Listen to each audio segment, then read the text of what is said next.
Hi అండి. ఈరోజు video వచ్చేసి ఏంటంటే ఓట్స్తో కిచిడి ఎలా చేయాలో చూపిస్తా అండి. నార్మల్గా నేనైతే ఒకరోజు ఇడ్లీ, ఒకరోజు dosa and oats khichdi, paratha and poha ఇలా ఒక్కొక్క రోజైతే ఒక్కొక్క బ్రేక్ఫాస్ట్ అయితే చేస్తాను. రెగ్యులర్గా ఇడ్లీ, రెగ్యులర్గా దోశ అంటే తినలేరు కదండి. సో అందుకనైతే ఇలా చేస్తాను. ఓట్స్తో కిచిడి అయితే నేను ఫస్ట్ చేసేటప్పుడు ఎలా ఉంటుందో ఏమో అనుకున్నా, బట్ ఒకసారి చేసాక అయితే చాలా బాగా నచ్చింది. సో అప్పటి నుంచి అయితే అప్పుడప్పుడు ఇలా ఓట్స్ కిచిడి అయితే చేసుకుంటానండి.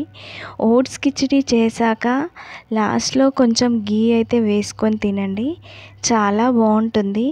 అండ్ ఓట్స్ అనేది చాలా హెల్దీ బ్రేక్ఫాస్ట్ కదండి. సో ఎక్కువ ఓట్స్ తీసుకోనికి ట్రై చేయండి.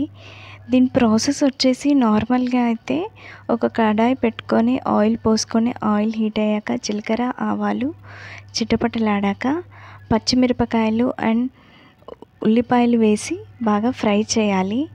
నెక్స్ట్ ఇందులో టమాటా వేసి ఫ్రై చేశాక పసుపు వేయండి. పసుపు వేస్తే తొందరగా ఫ్రై అవుతాయి. వన్స్ ఫ్రై అయ్యాక ఇందులో ఓట్స్ వేసి బాగా ఫ్రై చేయాలి. ఓట్స్ ఒక 5 మినిట్స్ అలా ఫ్రై చేయండి, అంతే సరిపోద్ది. నెక్స్ట్ ఇందులో దీనికి సరిపడా వాటర్ పోసి మనమైతే ఓట్స్ అనేది ఉడికేదాకా ఉంచాలండి. ఓట్స్ ఎంత మంచిగా ఉడికితే కిచిడి అనేది అంత బాగుంటుంది. ఇందులో పల్లీలు అండ్ కరివేపాకు, కొత్తిమీర కూడా యాడ్ చేసుకోవచ్చు.